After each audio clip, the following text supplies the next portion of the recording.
آج کی بڑی بریکنگ نیوز سے آپ کو آگاہ کرتے ہیں کہ مشہور بھارتی کامیڈین کپل شرما نے پاکستان آنے کی خواہش ظاہر کر دی۔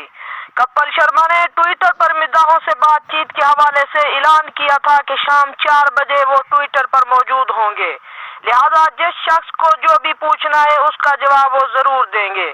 کپل شرما کے ٹویٹ کے بعد بہت سے صارفین نے مقرر کردہ وقت پر اپنے پرستار سے سوالات کرنا شروع کر دیے۔ اس موقع پر ایک پاکستانی مداح خاموش نہ رہا۔ چودھری آصف نامی صارف نے کپل سے سوال کیا کہ کیا آپ کی پاکستان آنے کی کوئی امید ہے؟ پاکستانی مداح کے سوال پر کپل شرما نے جواب دیتے ہوئے کہا کہ میں گردوارہ کرتارپور صاحب کے دربار پر آنا چاہتا ہوں، دیکھتے ہیں کہ وہاں کب جانا ہوتا ہے۔ اب آپ انتظار کریں، ہم بھی انتظار کرتے ہیں کہ کپل شرما کب پاکستان آئیں گے۔ مزید ایسی نیوز کے لیے ہمارے چینل کو سبسکرائب کریں۔ اللہ حافظ۔